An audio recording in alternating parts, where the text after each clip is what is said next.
नमस्कार दोस्तों, मैं doctor P Pandey, assistant professor sociology AND Kisan PG college Gonda, आपका अपने YouTube channel sociology with doctor P Pandey पर हार्दिक स्वागत करता हूं।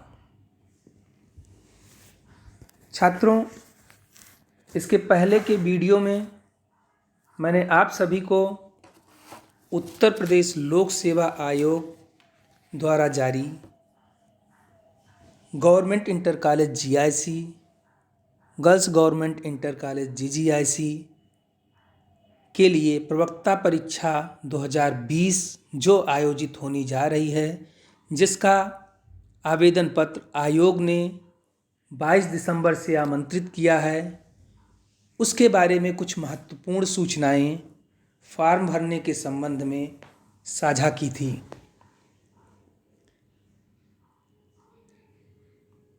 इस YouTube चैनल के माध्यम से मैं आप सभी को समाजशास्त्र विषय से संबंधित सभी पक्षों को आपसे डिस्कस करूंगा।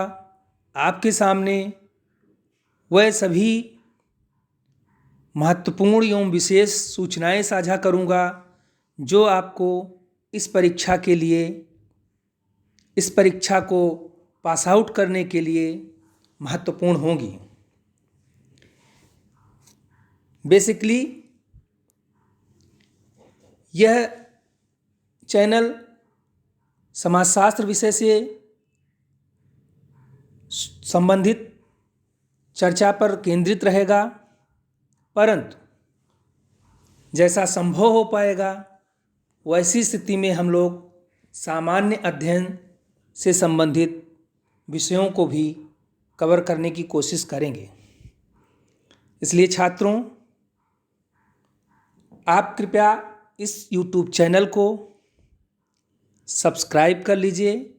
आपके YouTube चैनल में जो वीडियो आप देख रहे हैं उसके नीचे रेड आइकन में सब्सक्राइब लिखा होगा, उसको आप प्लीज़ सब्सक्राइब करिए। बगल में बेल का आइकन है, उसको आप दबा दीजिए, जिससे कि आप सभी तक जो भी सूचनाएं, जो भी वीडियो मैं बनाऊं, वह तुरंत आप लोगों के साथ में पहुंच जाएं और आप लोग उन चीज़ों से अपडेट होते रहें जो इस विषय से संबंधित परीक्षा के लिए आवश्यक है।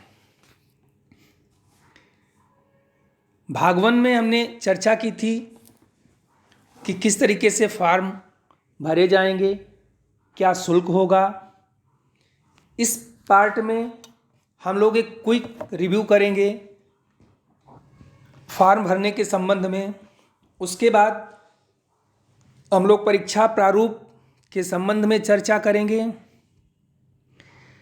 और जो विषय हैं, जैसा कि हम लोगों को पता है कि इस बार आयोग प्रारंभिक परीक्षा और मुख्य परीक्षा के रूप में इस परीक्षा को डिवाइड कर रहा है। 2 बार में परीक्षा ली जाएगी। प्रारंभिक परीक्षा में कौन कौन से प्रश्न पत्र होंगे, मुख्य परीक्षा में कौन कौन से प्रश्न पत्र होंगे, उन प्रश्न पत्र का जो सिलेबस है, पाठ्यक्रम है, वह क्या क्या होगा। इस वीडियो में हम सब इसकी डिटेल से चर्चा करेंगे। छात्रों, आप सभी को मैं यह आश्वस्त करना चाहता हूं कि आप सभी को अपने अनुभवों के आधार पर विषय से संबंधित परीक्षा के लिए जो भी पाठ्यक्रम से संबंधित जो भी सूचनाएं हैं, वह सब मैं साझा करने की कोशिश करूंगा। तो आप अब से लेकर परीक्षा तक मुझसे जुड़े रहिए। यह आपके लिए आगे चलकर बहुत लाभप्रद होगा। हम लोग आते हैं कि ये जीआईसी जीजीआईसी का जो पैटर्न है जो परीक्षा मांगी गई है, आवेदन पत्र उसका मांगा गया है, उसके प्रारंभ होने, ये क्विक रिव्यू हम लोग कर रहे हैं। बहुत फास्ट हम लोग इसको रिव्यू करेंगे क्योंकि पहले वाले वीडियो में उसकी डिटेल से चर्चा हम लोग कर चुके हैं। तो आवेदन प्रारंभ होने की तिथि 22/12/2020 है। आप लोग देख पा रहे होंगे। परीक्षा शुल्क जमा करने की तिथि 18 जनवरी 2021 है और आवेदन करने की अंतिम तिथि जिस तिथि तक आपका फॉर्म सबमिट हो जाना चाहिए वह तिथि है 22 जनवरी 2021। हम लोग देख लेते हैं कि आवेदन शुल्क क्या निर्धारित किया गया है विभिन्न कैटेगरीज के लिए, विभिन्न श्रेणी के अभ्यर्थियों के लिए। तो जनरल, EWS और OBC के अभ्यर्थियों के लिए कुल 125 रुपये आवेदन शुल्क निर्धारित है। वहीं SC ST के अभ्यर्थियों के लिए यह शुल्क 65 रुपये होगा। हैंडीकैप्ड या दिव्यांग छात्रों के लिए शुल्क 25 रुपये और भूतपूर्व सैनिक यक्स सर्विसमैन के लिए 65 रुपये आवेदन शुल्क निर्धारित किया गया है।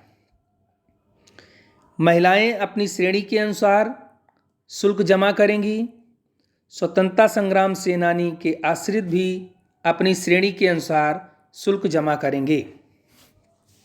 बहुत क्लियर हो गया होगा छात्रों आप लोगों को कि किसको कितना शुल्क जमा करना है। तो इसलिए हम लोग देखते हैं कि रिक्तियों की संख्या क्या है। तो पुरुष शाखा में 1473 रिक्तियाँ और महिला शाखा में 991 रिक्तियाँ। चूँकि हम लोगों का फोकस, हम लोगों को समाजशास्त्र विषय से संबंधित सूचनाएं परीक्षा की तैयारी करनी है, इसलिए मैंने अब यहाँ पर समाजशास्त्र विषय से संबंधित रिक्तियों की चर्चा की है। समाजशास्त्र विषय में पुरुष वर्ग में 30 सीटें रिक्त हैं, वहीं महिला में 8 सीटें रिक्त हैं। अगर पुरुष वर्ग में हम लोग देखें तो जनरल के लिए 11, EWS के लिए 3, OBC के लिए 8, SC के लिए 7 और ST के लिए 1 सीट निर्धारित है। वहीं महिला वर्ग में कुल 8 सीटों में 4 जनरल के लिए, EWS के लिए 1 भी सीट नहीं, OBC के लिए 2 और SC के लिए 2, ST के लिए कोई सीट निर्धारित नहीं है। तो आप लोग इन रिक्तियों के आधार पर देख लीजिए, सुनिश्चित कर लीजिए कि किस तरीके से किस वर्ग में आपको फॉर्म डालना है और उसके आधार पर आप अपना फॉर्म सबमिट कर दीजिए। जैसा कि हम लोग चर्चा कर चुके हैं छात्रों कि ये परीक्षा का प्रारूप इस बार आयोग ने बदल दिया है और इस परीक्षा के लिए आयोग ने 2 भागों में इस परीक्षा को डिवाइड किया है। एक प्रारंभिक परीक्षा और दूसरी मुख्य परीक्षा। प्रारंभिक परीक्षा जो है वो मात्र स्क्रीनिंग के लिए है। उसमें पास होने वाले, उत्तीर्ण होने वाले छात्र छात्राएं आगे के लिए मुख्य परीक्षा में जाएंगी। ये जो प्रारंभिक परीक्षा है इसमें पास होने वाले अभ्यर्थियों की संख्या रिक्तियों की 13 गुना होगी। जो 13 गुना अभ्यर्थी पास आउट होंगे वो मुख्य परीक्षा में बैठेंगे और मुख्य परीक्षा के आधार पर ही चयन होगा। मुख्य परीक्षा में जितने अंक मिलेंगे उसके आधार पर मेरिट का निर्धारण किया जाएगा और उसी आधार पर चयन सुनिश्चित किया जाएगा। आगे हम लोग देखते हैं, कल भी हम लोग चर्चा किए थे पूर्व वीडियो में कि वेतनमान क्या होगा। तो इसका वेतनमान 9300 से 34,800 और ग्रेड पे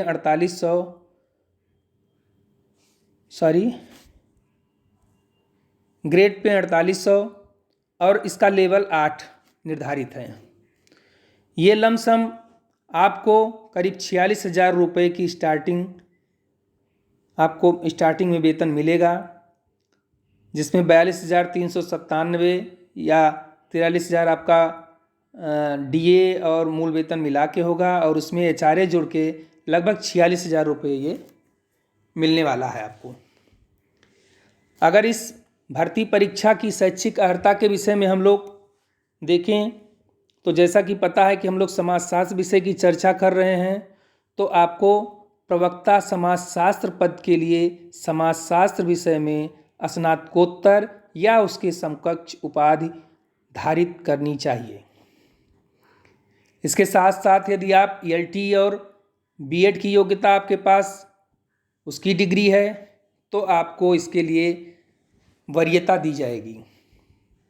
अन्य वरीयता से संबंधित चीज़ है कि प्रादेशिक सेना में 2 वर्ष तक सेवा आपने की हो या फिर आपके पास NCC लेवल का B लेवल का प्रमाण पत्र हो। तो ये 3 चीज़ें जो हैं वो आपको वरीयता दी जाएंगी। अगर आपके पास ये है तो उसके लिए आपको अलग से अंक मिलेंगे और जिसके आधार पर आपका चयन होगा। आयु सीमा इस परीक्षा के लिए निर्धारित है 21 से 40 वर्ष। ये पुरुष और महिला दोनों के लिए है। वहीं दिव्यांगों के लिए यह सीमा 55 वर्ष रखी गई है।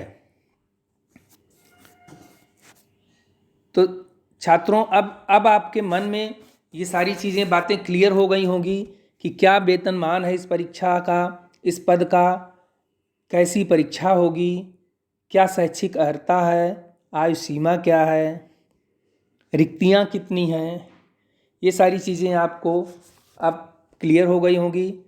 इस परीक्षा से संबंधित कुछ अन्य महत्वपूर्ण सूचनाएं जो आपको जानना बहुत ही ज़रूरी है, जैसे कि अगर बिंदु नंबर 1 पे हम लोग देखें तो आवेदन की अंतिम तिथि तक जो भी प्रमाण पत्र आपके पास होगा वही मान्य होगा।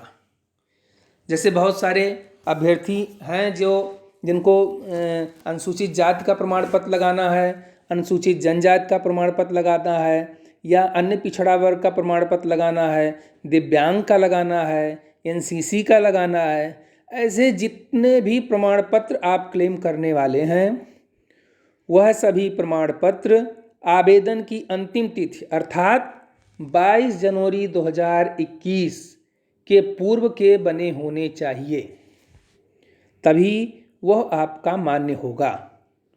इसको बहुत ध्यान से आप लोग देख लीजिएगा कि इसके पहले ही आप लोग अपना अपना प्रमाण पत्र बनवा लीजिए, सुरक्षित कर लीजिए, जिससे आगे आप लोगों को कोई समस्या का सामना, किसी कठिनाई का अनुभव ना करना पड़े। आगे बिंदु नंबर 2 में हम लोग देखते हैं कि हाई स्कूल का जो प्रमाण पत्र है वो जन्म तिथि हेतु संलग्न करना होगा। ये आप लोग देख लीजिएगा कि उसी से आपके आयु की गणना की जाएगी, तो इसलिए हाई स्कूल का प्रमाण पत्र जरूरी है। बिंदु नंबर 3 में स्पष्ट किया गया, अभी हम लोग पहले ही डिस्कस किए थे, कि प्रारंभिक परीक्षा के आधार पर रिक्तियों का 13 गुना अभ्यर्थी सफल घोषित किए जाएंगे। अब जैसे पुरुष में 30 सीटें खाली हैं तो उसका 13 गुना होता है 13 3 जा 390, 390 से 400 अभ्यर्थी मुख्य परीक्षा के लिए उत्तीर्ण घोषित किए जाएंगे। इसी तरीके से महिला वर्ग में अगर हम लोग देखें तो वहाँ 8 सीटें निर्धारित हैं, तो 13 8 104, करीब 105 सीटें आती हैं। तो 105 अभ्यर्थी मुख्य परीक्षा के लिए महिला वर्ग में जाएंगी। आगे बढ़ते हैं हम लोग बिंदु नंबर 4 पे कि OMR केवल काले बॉल पॉइंट से भरा जाएगा। आप जब प्रारंभिक परीक्षा देने जाएंगे परीक्षा हाल में, तो आपके पास कम से कम 2 बॉल पॉइंट ब्लैक इंक का जो होना चाहिए, बॉल पॉइंट होना चाहिए, वो आपके पास होना चाहिए। कुछ आपको पेंसिल का यूज नहीं करना है, आपको नीले बॉल पॉइंट का यूज नहीं करना है, या काले के अलावा कुछ भी आपको यूज नहीं करना है। आप जेल पेन यूज नहीं कर सकते हैं, आपको बॉल पॉइंट पेन ही यूज करना है। तो इसको ध्यान रखिए मित्रों। कभी कभी छात्रों वहाँ जाने के बाद लोग एक दूसरे से मांगने लगते हैं। जो पुराने लोग हैं वो तो सब जानते हैं, लेकिन जो नए जिनको अभी पहली बार बैठना है वो इन चीज़ों को ज़रूर ध्यान देंगे। आगे बढ़ते हैं तो बिंदु नंबर 5 में पहली बार आयोग ने ऋणात्मक अंक जारी किए हैं, कि व्यवस्था दी है कि इस परीक्षा में अगर आपने गलत उत्तर दिए, जैसे ये परीक्षा जो है, प्रारंभिक परीक्षा, ये वस्तुनिष्ठ प्रकार की होगी, जिसमें बहुविकल्प होंगे, 4 विकल्प या 5 विकल्प होंगे। उन विकल्पों में से एक आपको चुनना होगा सही, बाकी सब गलत होंगे। तो ऐसी स्थिति में अगर आपने गलत आंसर दे दिया तो आपके गलत उत्तर देने की एवज में आपके नंबर काट लिए जाएंगे। वो नंबर काटे जाएंगे तो वो 0.33 मतलब 1/3। अब सपोज करिए कि अगर वो प्रश्न 1 नंबर का है तो उसमें से 0.33 नंबर काट लिए जाएंगे, या फिर अगर वो नंबर 3 नंबर का है, अगर वो क्वेश्चन 3 नंबर का है तो 1 नंबर आपके गलत उत्तर देने के कारण से काट लिए जाएंगे। तो आपको ये ध्यान रखना है कि जो भी आप, जिस पर कोई कन्फ्यूजन न हो, जिसको आप सटीक रूप से जानते हों कि यही आंसर सही है, आप कॉन्फिडेंट हों, तभी आप उसको आंसर करिए, अदरवाइज आप उसको छोड़ दीजिए, नहीं तो उसका काफ़ी नुकसान आपको उठाना पड़ सकता है। इसकी चर्चा हम लोग करते रहेंगे। अगले बिंदु पर हम लोग देखते हैं कि एससी और एसटी के लिए, जो हमारे अनुसूचित जात और अनुसूचित जनजात के छात्र हैं, उनको 35% अंक इस परीक्षा में लाना अनिवार्य है। प्रारंभिक परीक्षा के लिए जो निर्धारित अंक है उसका 35% वो लाएंगे, तभी वो 13 गुना की मेरिट में आते हैं, तभी वो जाएंगे। अगर उन्होंने 35% अंक नहीं ले आया और वो 13 गुना के अभ्यर्थियों में आते भी हैं तो भी उनको पास आउट नहीं किया जाएगा। तो 35% अंक लाना अनिवार्य है, तभी वो 13 गुना की निर्धारित शर्त में आगे जाएंगे। इसी तरह से अन्य सभी श्रेणी के अभ्यर्थियों के लिए यह कट ऑफ 40% अंक निर्धारित किया गया है। मतलब एससी और एसटी के लिए 35% और अन्य सभी के लिए 40% अंक लाना अनिवार्य होगा। आगे बढ़ते हैं। तो अब हम लोग ये जो मोटा मोटा अभी हम लोग देख रहे थे कि ये परीक्षा फार्म भरने का, परीक्षा का क्या क्राइटेरिया है, क्या उसके निर्देश हैं, महत्वपूर्ण सूचनाएं क्या क्या हैं। अभी तक हम लोग इसके पूर्व के वीडियो में भी और अभी तक इस वीडियो में भी इसकी हमने चर्चा की। तो अब हमारे लिए ये कोई कठिन चीज़ नहीं रह गई है कि हम लोगों ने निर्धारित कर लिया कि फार्म कैसे भरना है, फार्म कब भरना है, क्या सारी चीज़ें, इसकी क्या निर्देश हैं, क्या अनुदेश हैं, क्या सूचनाएं हैं। अब जो एक महत्वपूर्ण सेक्शन हम लोगों का आता है जो परीक्षा से संबंधित है, अब हम लोग उसकी चर्चा करेंगे। यहाँ से हम लोग चर्चा करेंगे कि परीक्षा का प्रारूप क्या है, पाठ्यक्रम क्या है, पाठ्यक्रम में क्या क्या चीज़ें डिसाइड की गई हैं कि जिनसे संबंधित प्रश्न आपसे पूछे जाएंगे, प्रारंभिक परीक्षा में क्या पूछा जाएगा, मुख्य परीक्षा में क्या पूछा जाएगा। तो अब हम लोग सीधे सीधे इस पर अपना ध्यान केंद्रित करते हैं और इसकी चर्चा कर लेते हैं। तो छात्रों, जैसा कि आप लोग देख पा रहे होंगे कि प्रारंभिक परीक्षा हेतु जो परीक्षा योजना एवं पाठ्यक्रम है उसमें ये निर्धारित किया गया है कि एक प्रश्न पत्र होगा जो वस्तुनिष्ठ प्रकार का होगा और जिसमें बहुविकल्प दिए जाएंगे। प्रश्न पत्र में सामान्य अध्ययन के 40 प्रश्न तथा विषय के, अब जैसे आपको समाजशास्त्र विषय लेना है तो सामान्य अध्ययन के 40 प्रश्न उसमें समाहित होंगे और समाजशास्त्र विषय के 80 प्रश्न।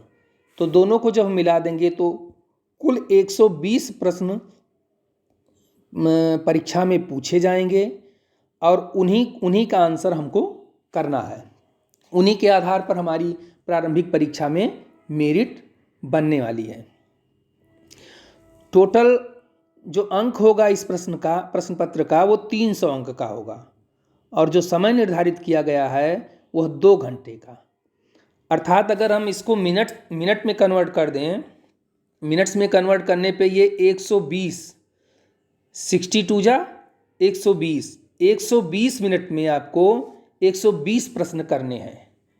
मतलब 1 मिनट में 1 प्रश्न। बहुत आप सोचिए कि आपको सोचने का समय नहीं मिलेगा। तो जब तक आप सीरियस होके, आप गंभीर होके अपने विषय की पढ़ाई नहीं करते, गंभीर होके आप सामान्य अध्ययन की तैयारी नहीं करते हैं, तब तक आप सोचिए कि यह कितना कठिन टास्क है कि आपको सोचना है, मिलान करना है। वो सब मिलान तभी आप कर पाएंगे जब आपको विषय की पूर्ण जानकारी होगी, और समय बहुत कम है। और ऐसे में आपको एक विशेषज्ञ की ज़रूरत है, और विशेषज्ञ के साथ में अगर आप लगकर उनके वीडियो को देखकर, उनके अनुभवों का लाभ लेकर अगर आप अपनी तैयारी करते हैं, तो आपको परीक्षा में सफल होने से कोई नहीं रोक सकता। आपके सफलता की गारंटी अपने आप ही बहुत ज़्यादा हद तक बढ़ जाती है। इसकी चर्चा भी हम लोग आगे करते रहेंगे। अगर हम लोग देखें कि जो परीक्षा में सामान्य अध्ययन का प्रश्न पत्र है, वो उसका पाठ्यक्रम क्या निर्धारित किया गया है, उसका सिलेबस क्या निर्धारित किया गया है, तो इसके बिंदु 1 में सामान्य विज्ञान से संबंधित प्रश्न पूछे जाएंगे। इसी तरह से भारत का इतिहास, अब सोचिए कि भारत का इतिहास ही कितना लंबा है, तो भारत का इतिहास के संबंध में आपसे प्रश्न पूछे जाएंगे। भारतीय राष्ट्रीय आंदोलन से संबंधित प्रश्न होंगे इसमें। भारतीय राजतंत्र, राजव्यवस्था, अर्थव्यवस्था और भारतीय संस्कृति से संबंधित प्रश्नों का समावेश होगा। भारतीय कृषि, व्यापार, वाणिज्य, इन सभी से प्रश्न आपको दिए जाएंगे। विश्व का भूगोल और भारत का भूगोल और भारत के जो प्राकृतिक संसाधन हैं, वह सभी इस परीक्षा में पूछे जाने वाले हैं। अधुनातन राष्ट्रीय और अंतर्राष्ट्रीय महत्वपूर्ण घटनाक्रम, जो समसामयिक घटनाक्रम होता है राष्ट्रीय और अंतर्राष्ट्रीय, उन सभी से प्रश्न बना के पूछे जाएंगे आपसे। तार्किक क्षमता आपकी देखी जाएगी, आपकी बौद्धिक क्षमता क्या है, आपकी तार्किक क्षमता क्या है, उससे संबंधित प्रश्न आएंगे। साथ साथ चूँकि यह परीक्षा जो है वो प्रदेश स्तर की है, उत्तर प्रदेश की है, इसलिए ऐसा मानना जाना स्वाभाविक है कि आपको उत्तर प्रदेश राज्य के चीज़ों की जानकारी होनी चाहिए। तो इसमें उत्तर प्रदेश की शिक्षा, संस्कृत, कृषि, उद्योग, व्यापार एवं रहन सहन और सामाजिक प्रथाओं के संबंध में विशिष्ट जानकारी से संबंधित प्रश्न आपसे पूछे जाएंगे। प्रारंभिक गणित से संबंधित भी आपसे सवाल पूछे जाएंगे, जिसका स्तर 8वीं तक निर्धारित किया गया है। जिन छात्रों को गणित में प्रॉब्लम होती है, उनके लिए ये वाला सेक्शन थोड़ा सा प्रॉब्लम ले आ सकता है, लेकिन कोई घबराने की बात नहीं है। अगर ज़रूरत पड़ेगी तो आगे चल के हम लोग इस पर भी कवर करेंगे। अंक गणित, बीज गणित और रेखा गणित से संबंधित प्रश्न आएंगे। पारिस्थितिकी तथा पर्यावरण से संबंधित भी प्रश्न बहुत ज़्यादा इस समय ध्यान दिया जा रहा है। जैसा कि आपको पता है कि NTA नेट ने भी अपने सिलेबस में पारिस्थितिकी तथा पर्यावरण को शामिल कर लिया है। तो यहाँ भी पारिस्थितिकी तथा पर्यावरण से संबंधित प्रश्न आपसे पूछे जाएंगे, आपके ज्ञान को परखा जाएगा। इसलिए आपको सामान्य अध्ययन के प्रश्नों को हल करने के लिए इन 11 बिंदुओं से संबंधित प्रश्नों को तैयार कर लेना चाहिए। अब ये 11 सेक्शन से, सामान्य अध्ययन के इन 11 क्षेत्रों से कुल 40 प्रश्न आपसे पूछे जाएंगे। इसका सीधा मतलब यह है कि एक सेक्शन से कम 3 प्रश्न तो आने ही आने हैं। हर एक सेक्शन से या 33, 3 प्रश्न तो आने ही आने हैं, या हो सकता है किसी से एक भी पूछ लिया जाए या किसी से 4 या 5 भी पूछ लिया जाए। तो इसलिए हमको समग्र तैयारी इस विषय की हर सेक्शन की करनी है। आगे बढ़ते हैं छात्रों। तो अब हमारा जो मुख्य विषय है, वैकल्पिक विषय जिनको हमको चयन करना है, वो समाजशास्त्र। अब समाजशास्त्र का जो पाठ्यक्रम होगा, जो सिलेबस होगा, वह कैसे रहने वाला है, इसको हम लोग देखते हैं। तो इसमें आयोग ने निर्धारित किया है छात्रों कि जो वैकल्पिक विषय का पाठ्यक्रम होगा वही मुख्य परीक्षा का भी पाठ्यक्रम होगा। अर्थात दोनों का पाठ्यक्रम सेम है। ऐसा नहीं कि मुख्य परीक्षा में कुछ ज़्यादा पाठ्यक्रम को बढ़ा दिया जाएगा या प्रारंभिक परीक्षा में पाठ्यक्रमों को ज़्यादा कर दिया जाएगा, ऐसा नहीं है। जो प्रारंभिक परीक्षा में पाठ्यक्रम होगा वही मुख्य परीक्षा में पाठ्यक्रम होगा। तो इसलिए अगर आप प्रारंभिक परीक्षा के लिए तैयारी करते हैं तो उन्हीं को बाद में भी आपको मुख्य परीक्षा के लिए उन्हीं सेक्शंस को उन्हीं बिंदुओं पर पढ़ना है आपको। अब जो मुख्य परीक्षा है हम लोग उसको देख लेते हैं कि मुख्य परीक्षा का प्रारूप क्या रहने वाला है। क्योंकि अब वैकल्पिक विषय में तो हम लोगों ने देख लिया कि जो मुख्य परीक्षा में पाठ्यक्रम होगा जो निर्धारित है वही प्रारंभिक के लिए भी होगा। तो इसको हम लोग बाद में लास्ट में देख लेंगे कि पाठ्यक्रम समाजशास्त्र का क्या निर्धारित किया गया है, जो प्रारंभिक परीक्षा और मुख्य परीक्षा दोनों के लिए समान है। तो मुख्य परीक्षा जो है वो जो लोग प्रारंभिक परीक्षा उत्तीर्ण कर लेंगे वही लोग मुख्य परीक्षा में बैठ पाएंगे। तो मुख्य परीक्षा की जो योजना आयोग ने निर्धारित की है छात्रों, उसमें उन्होंने 2 प्रश्न पत्र बनाए हैं। इस बार प्रारंभिक परीक्षा में आपने देखा कि वह प्रश्न पत्र एक साथ थे, 120 प्रश्न थे। लेकिन अब मुख्य परीक्षा में जब आप पहुंचेंगे तो उनको अलग अलग कर दिया गया है। अर्थात जो प्रथम प्रश्न पत्र होगा वो अलग होगा और जो द्वितीय प्रश्न पत्र होगा विषय का वो अलग होगा। जो प्रथम प्रश्न पत्र है उसका नाम दिया गया है सामान्य हिंदी एवं निबंध। इसमें आपकी हिंदी की योग्यता और निबंध की आपकी लेखन क्षमता को परखा जाएगा और इसके लिए जो निर्धारित अंक किए गए हैं वो 100 अंक के हैं और समय दिया गया है आपको 2 घंटे का। इसकी निर्धारित 100 अंक का निर्धारित है और इसमें हिंदी और निबंध से संबंधित आपके लिए इस आपके ज्ञान को परखने की तैयारी है। मुख्य विषय के द्वितीय प्रश्न पत्र को हम लोग देखते हैं तो हमको पता है कि जो वैकल्पिक विषय का चुनाव हम लोग करेंगे उसी वैकल्पिक विषय में हमको परीक्षा देनी है। तो हमारे छात्र समाजशास्त्र विषय का चयन कर रहे हैं, इसलिए वो समाजशास्त्र विषय में मुख्य परीक्षा वैकल्पिक विषय का चुनाव करेंगे। उनके लिए जो विषय के लिए 300 अंक निर्धारित हैं, 300 अंकों का यह प्रश्न पत्र होगा और इसके लिए 3 घंटे निर्धारित किया गया है। तो ये दोनों प्रश्न पत्र अलग अलग होंगे, एक साथ नहीं होंगे, अलग अलग होंगे। पहला प्रश्न पत्र हो जाएगा, उसके बाद दूसरा प्रश्न पत्र देना है आपको। बाद में इसकी सूचना आएगी कि कैसे देना है, कब देना है। लेकिन अभी हम लोग देख लेते हैं कि जो प्रथम प्रश्न पत्र है उसका सिलेबस क्या है। तो जो अपना प्रथम प्रश्न पत्र है वो सामान्य हिंदी, उसका भी प्रथम प्रश्न पत्र का प्रथम खंड और द्वितीय खंड। प्रथम खंड में सामान्य हिंदी के 50 अंक और द्वितीय खंड में हिंदी निबंध उसके भी 50 अंक। तो हम लोग देखते हैं कि जो प्रथम खंड है सामान्य हिंदी, उसमें जो अपठित गद्यांश का संक्षेपण, उससे संबंधित प्रश्न, रेखांकित अंशों की व्याख्या एवं उसका उपयुक्त शीर्षक। तो छात्रों आपको ध्यान होगा जब आप लोग हाई स्कूल इंटर की परीक्षा देते थे, इंटरमीडिएट की, उस समय आप लोगों को एक पैराग्राफ दिया जाता था।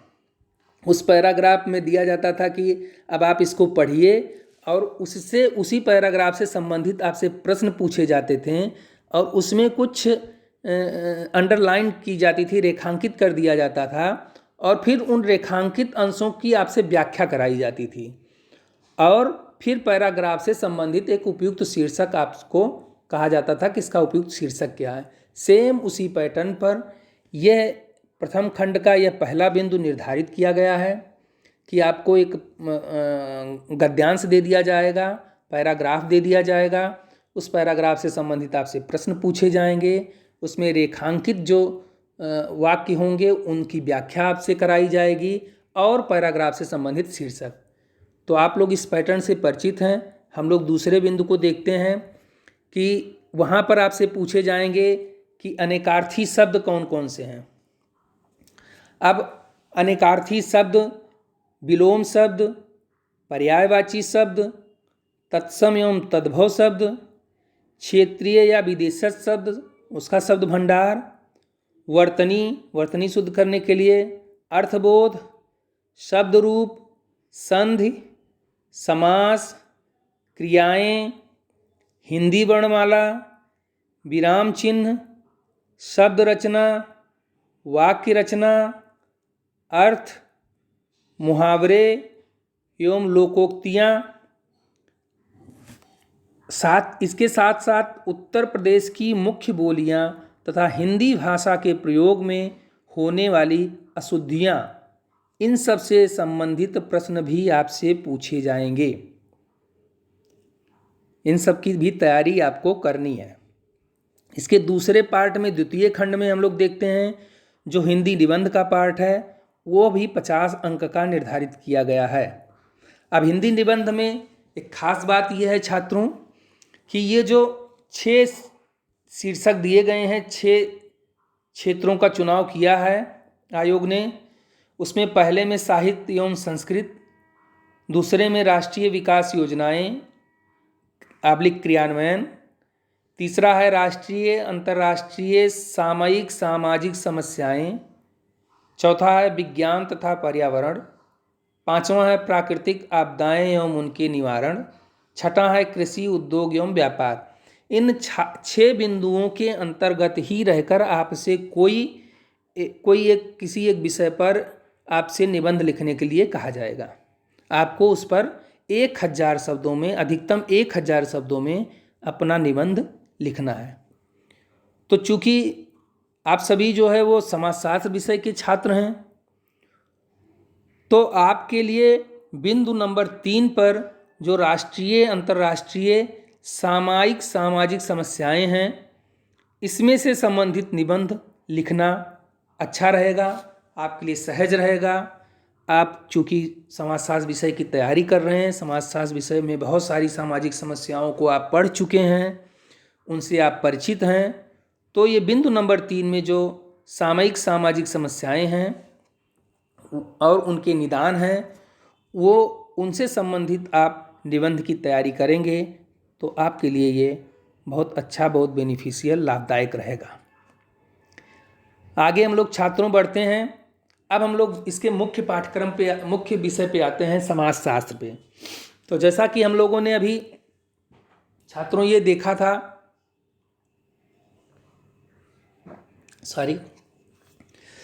जैसा कि अभी हम लोगों ने देखा था छात्रों की प्रारंभिक परीक्षा और मुख्य परीक्षा के जो वैकल्पिक विषय होंगे उनका पाठ्यक्रम समान रखा गया है। अब समाजशास्त्र के विद्यार्थी के रूप में जो आपको उसके सिलेबस के रूप में पढ़ना है, उसके पाठ्यक्रम का निर्धारण किया गया है। उसमें कुल 9 खंड निर्धारित हैं। ये आप देख सकते हैं कि खंड 9 तक मैंने लिखा है, उसमें 9 खंड निर्धारित हैं। उन 9 खंड में अलग अलग विषयों का, अलग अलग बिंदुओं का समावेश किया गया है। किस खंड में कौन सी चीज़ हमें पढ़नी है, कौन सी चीज़ कवर करनी है, वो हम लोग देख लेते हैं। तो जैसे खंड 1 में आप देख पा रहे होंगे कि खंड 1 इसका है मौलिक समाजशास्त्रीय अवधारणाएं। तो फंडामेंटल कॉन्सेप्ट यहाँ पर समाजशास्त्र की पूछे जाने वाले हैं। उसमें उन चीज़ों का समावेश किया है, जैसे समाजशास्त्र, समाजशास्त्र का अर्थ क्या है, समाजशास्त्र की प्रकृति एवं उसके क्षेत्र, इसी तरह से समाज की अवधारणा क्या है, समाज की विशेषताएं क्या हैं, अन्य संबंधित अवधारणाएं, अन्य कॉन्सेप्ट जो हैं जैसे संस्था, समुदाय, समिति, संस्थाएं हैं जैसे विवाह, परिवार आदि, सामाजिक समूह, प्रस्थित एवं भूमिका, संस्कृत एवं सभ्यता। ये फंडामेंटल सोशियोलॉजी के तहत ही आपसे सारे बिंदुओं पर प्रश्न आपसे पूछे जाएंगे।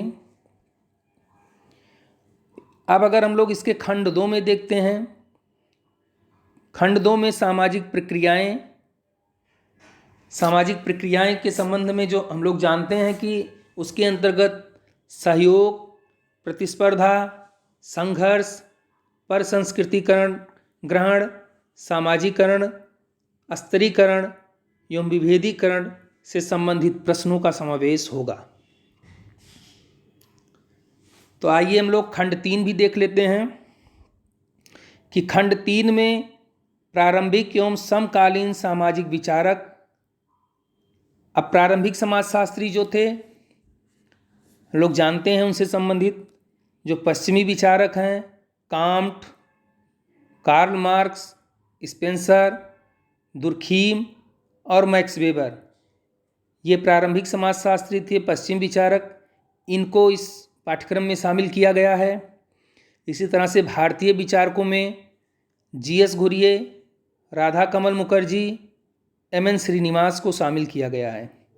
तो खंड 3 के अंतर्गत कुल ये 8 विचारकों से संबंधित प्रश्न पूछे जाने वाले हैं। खंड 4 में हम देखते हैं कि जो समकालीन समाजशास्त्रीय सिद्धांत हैं, जो कंटेम्प्रेरी थ्योरीज हैं, उनसे संबंधित प्रश्नों को रखा जाएगा, उनसे संबंधित विषयों को शामिल किया गया है।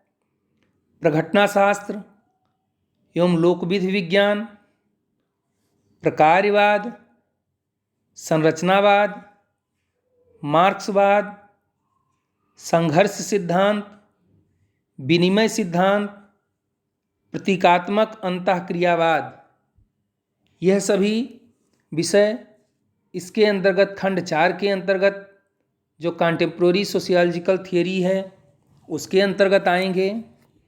उससे संबंधित प्रश्न बनाकर आपसे पूछे जाएंगे। आगे हम लोग देख लेते हैं कि खंड 5 में किन विषयों का समावेश है। तो खंड 5 में जैसा कि आप देख पा रहे हैं कि सामाजिक परिवर्तन एवं सामाजिक नियंत्रण बहुत महत्वपूर्ण है। इससे संबंधित जो प्रश्न पूछे जाएंगे उनका विभाजन इस प्रकार किया गया है कि सामाजिक परिवर्तन, उसकी अवधारणा, सामाजिक परिवर्तन के कारक एवं सामाजिक परिवर्तन के कौन कौन से सिद्धांत हैं। इसी तरह से सामाजिक नियंत्रण की अवधारणा, सामाजिक नियंत्रण के साधन, सामाजिक नियंत्रण के अभिकरण, एजेंसीज, इन सब की चर्चा यहाँ पे होगी। सामाजिक परिवर्तन की प्रक्रियाएं, औद्योगिकरण, नगरीकरण, आधुनिकीकरण, पश्चिमीकरण, भूमंडलीकरण। इसी तरह से सामाजिक परिवर्तन एवं सामाजिक नियंत्रण में संचार साधनों की भूमिका क्या है। तो इस शीर्षक के अंतर्गत इस खंड में सामाजिक परिवर्तन एवं सामाजिक नियंत्रण से संबंधित प्रश्नों का समावेश होगा। खंड 6 में हम लोग देखते हैं कि भारतीय समाज एवं संस्कृत का खंड है ये। इससे संबंधित किन किन विषयों को शामिल किया गया है।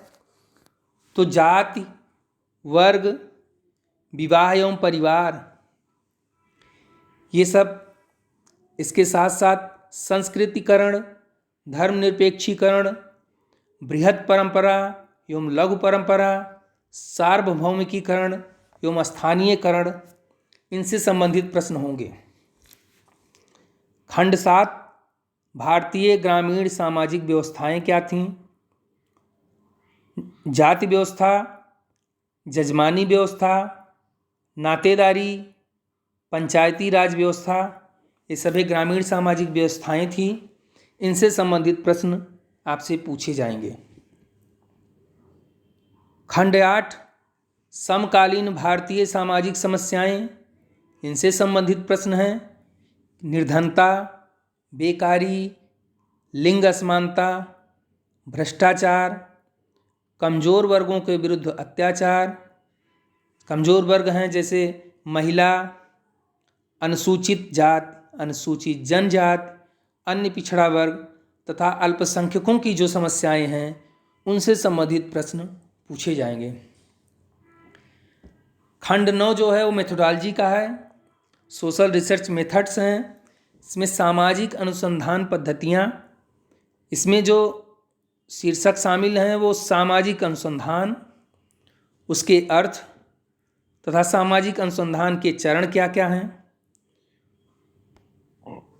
इसी तरह से शोध प्रारूप, रिसर्च डिजाइन, उसका अर्थ एवं प्रकार, समंक संकलन या आंकड़ों का संकलन जो है, तो आंकड़े संकलन की पद्धतियाँ क्या हैं और उनकी टेक्निक्स क्या क्या हैं, तो टूल्स एंड टेक्निक्स इसमें सब चर्चा होगी। सांख्यिकीय विश्लेषण के भी ज्ञान को परखा जाएगा आपको। उसमें जो केंद्रीय प्रवृत्ति की माप है, माध्यिका बहुलक और साथ साथ आपसे मानक विचलन एवं सहसंबंध, इन विषयों को शामिल किया गया है। तो छात्रों, इस तरीके से समाजशास्त्र विषय के अंतर्गत इन 9 खंडों में विभिन्न शीर्षकों को, समाजशास्त्र से संबंधित विभिन्न शीर्षकों को विभाजित किया गया है और इन्हीं से संबंधित प्रश्न आपसे परीक्षा में पूछे जाने वाले हैं। तो यहीं हम वीडियो को बाइंड अप करते हैं और आप लोगों को फिर से एक बार धन्यवाद देते हैं और आपसे अनुरोध करते हैं कि आप इस YouTube चैनल के सब्सक्राइब कर लीजिए, उसके नोटिफिकेशन को देख लीजिए, क्योंकि यहीं पर आपको समग्र रूप से परीक्षा की तैयारी कराई जाएगी। आपको वो सभी प्रश्न सबसे पहले डिटेल्स में हम लोग देखेंगे कि प्रत्येक खंड वाइज हम लोग देखेंगे कि किस तरह से विषयों को हम लोग खंड वाइज उसको कवर करते हैं। 1 वीडियो, 2 वीडियो, 3 वीडियो, जितने में वो चीज़ें कवर हो जाएंगी उतनी वीडियो में हम लोग देखेंगे। गहन प्रश्नों के गहन अध्ययन से वन लाइनर, इसको बहुत, इस समय हम लोग मुख्य परीक्षा का अलग तैयारी करेंगे और प्रारंभिक परीक्षा की अलग तैयारी कर लेंगे। ये कि आप लोग निश्चित सोचिए कि आप प्रारंभिक परीक्षा की तैयारी, चूँकि एक दूसरा उसका पैटर्न होता है, वहाँ हमको बहुविकल्पीय आंसर देना है, वहीं मुख्य परीक्षा की तैयारी जो है वो अलग होगी। तो इसलिए प्रारंभिक परीक्षा हम लोग वन लाइनर, एक लाइन में जो सीधा सीधा प्रश्न होता है और सीधा सीधा उसका उत्तर होता है, उसको देखते जाएंगे। और जब मुख्य परीक्षा आएगी तो मुख्य परीक्षा के पैटर्न के अनुसार उसकी तैयारी करेंगे। तो इस तरीके से आप एक गहन अध्ययन करते हुए आगे चलेंगे और जैसे ही ये खंड कंप्लीट होते हैं तो उससे संबंधित क्या क्या प्रश्न बन सकते हैं, क्या क्या प्रश्न अब तक पूछे गए हैं, उन सभी प्रश्नों को आपके साथ डिस्कस किया जाएगा, आपका मॉक टेस्ट लिया जाएगा और उस टेस्ट के आधार पर आप अपने को तय करेंगे कि आप कहाँ पर अब खड़े हैं। तो नियमित रूप से आप चैनल के साथ रहिए। थैंक यू, धन्यवाद।